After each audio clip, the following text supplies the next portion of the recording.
I never want to find myself in the position where I and my children are defenseless.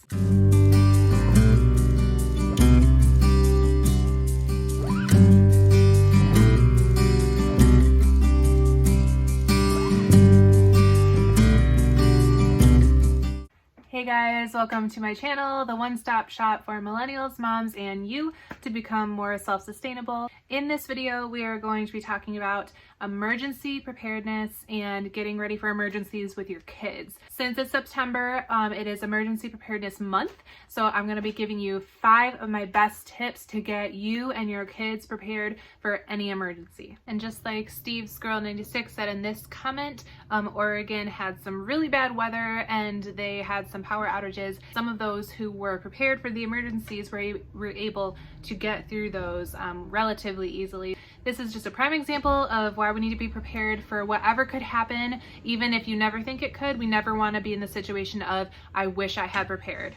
If you want to be featured in the next video, please leave a comment down below and like, subscribe, and hit the all button on the notification bell, and let's get started. Now, my first tip for getting ready for any emergency with your kids is to have a go bag ready. Now, I have a go bag ready for every one of my kids and myself, and it is full of all the essentials that we're going to need in any type of emergency. Don't mind this kitchen, by the way. I'm filming this on Wednesday, and Wednesday is kitchen cleaning day. Don't mind the mess.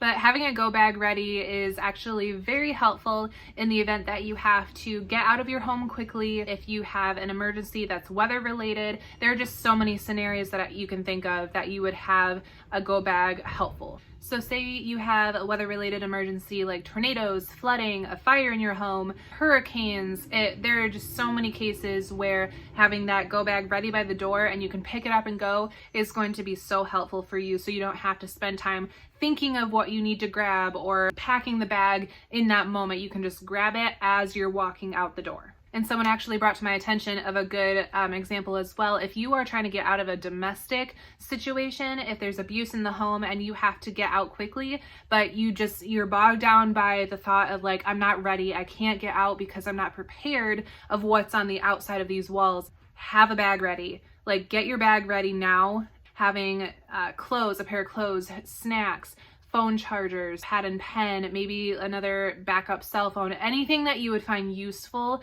that could get you 24 to 36 hours through the next few days is so incredibly helpful. Those are just some examples, but if you leave it by the door, ready to go, you can grab it and not have to think about it later.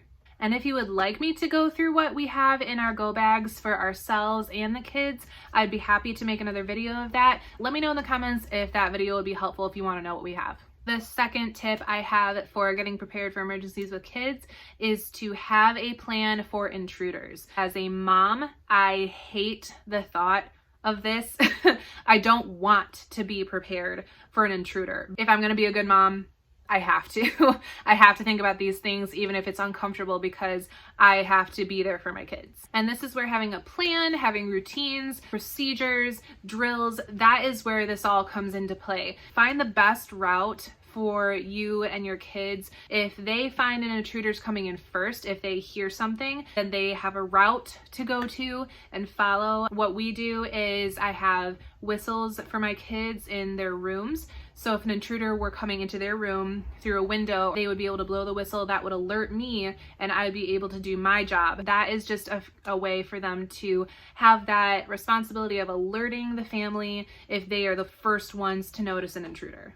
And obviously, if you have young kids who don't understand the assignment, having other methods of safety protocols in place are really good. Window alarms. I have a link to window alarms down below that are super affordable and easy to install. Having a dog who can alert you by barking. Those are just some ways to have the alert system on. But having your kids involved, we have the whistles in place, but they also know the route to find me in our home and to a safe space. It depends on where they're coming from, but there's always a safety location where they can hide and be quiet, and there's also a location where they can find me if need be. And again, that's all where drills and procedures and practicing the protocols comes into play. And you can make it fun. Put arrows on the floors for them to practice a couple times a week, a couple times a month, until everyone gets it right. And then do your drills maybe like once a month or once every other month. That way it sticks in their brain and they'll be able to remember it when the time really matters. And I kind of led into my tip number 3 of having drills and procedures in place, because it is so important for kids to have repetition, and sometimes kids need visual aids and have their drills for the muscle memory. That way they can revert back to that in a pinch, and your body will go into fight or flight mode and follow the drills as you have laid out for them. What we do is we run our drills about once a month. It depends on which one we're doing. Usually it's about once or twice a month that I remind the kids, and we go through, if we have to get out of the house quickly, if there's an intruder, we run all those drills so that way the muscle memory is there and they remember and it can have fun with it. And this also helps with the fear aspect of it. I don't want my kids to be afraid necessarily. I want them to be on top of preparedness. So I want them to know, okay, there's a threat, we need to move and out of this space. Instead of having that fear aspect, I want them to move past that and get where they need to go and alert the family. It's intimidating sometimes, and if your kids are too young for the assignment, again, there are other things you can do, but these are just what we do and they're pretty effective. So tip number 4, one I hate thinking about: if there is a kidnapper in public trying to take our kids. Now, there is the obvious. We tell our kids, if someone grabs you in the store, you scream bloody murder, you kick, you flail, you bite, you do everything you can to throw the biggest tantrum you can to get the most attention. They understand that. They know how to do that very well. But I have a couple other ideas if you have multiple kids that could help as well. So another tip for this type of scenario is to have a buddy system. Now, if you have multiple kids, having the buddy system is going to really help for accountability. We have an odd number of kids. Having the buddy system, someone is going to be left out. Instead, we assign kids to kids. Each one of them picks their person that they're going to keep track of, protect, look out for. That way they have the responsible mentality and they feel included. They feel like they have a say in what the family's doing, and it gives them a little encouragement to grow a little bit in their own self-confidence. We always encourage them to, okay, you've got your buddy, you've got your person, you look out for them, and they never go by themselves anywhere in the store. And in the case that one of them could be potentially taken, the buddy system also comes into play, where the other kid who's looking out for that one, if they see this happening, they are joining into the chaos. They are also throwing the tantrum. They are also biting and screaming and yelling for help. They are also throwing the biggest chaos. Double the trouble is going to probably encourage that person to try to get out of here. And if there are any good Samaritans out there who want to lend a helping hand, that would be great. But if we have more kids who are causing more ruckus to cause more attention to the problem, we'll be able to contain it better. We never like thinking about this. It's just to be prepared. So don't feel scared about this. Just get your family prepared and get a plan in place and get the kids involved, so that way you're not carrying the responsibility for everyone. Everyone has their own jobs and carrying their own weight. And lastly, on that point, if you are in the store and your kid gets lost and separated from you, what we encourage our kids to do, and maybe you have other ideas, this is just what we do. We encourage our kids to not find just any adult. We don't encourage them to stay in place. We encourage them to find a mom with kids. Reason for that is most likely a mom with kids is not rounding a bunch of kids in the store and taking them out and kidnapping all these kids from the store. Most likely that mom of kids, that is their mom. She is on alert as well. She's following, her senses and being on the lookout as well, protecting her own kids. And she's going to understand the assignment of like, okay, if my kid goes to her and says, hey, I'm lost, can you help me find my mom? That mom is going to be like, yes, absolutely. I can't think of any mom who would not do that.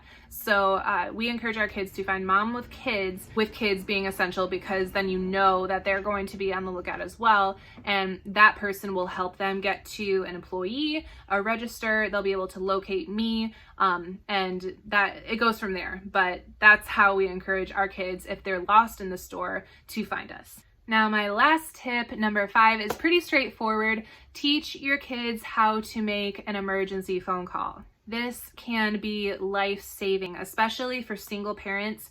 I have lived the single parent life before, and I understand that it's scary if you are the one who is debilitated or you're injured in the home or something happens where you are not cognitively or physically able to care for the kids. There's an emergency and you can't get to your phone. How are you going to fix the problem? I mean, you could be there for days and the kids could be there for days, and you just don't know how long you're going to be there if you can't get to the phone and get someone to help you. Teach your kids how to not only use your phone to make a phone call, but access it if your phone is constantly closed and locked. Teach them how to access the phone if your screen is locked. That is the most important thing, because even if they know how to make a phone call, they need to know how to access the phone on there in order to make the call. And to go along with that, we definitely teach our kids to make appropriate phone calls. Say if I broke my leg, if I was in the home by myself with the kids and I broke my leg somehow, making an appropriate phone call might not be necessary, because I could just get one of them to, bring me the phone, or we could figure that out. Choose, and that depends on you. Like, you are the one who decides what's an appropriate phone call for 911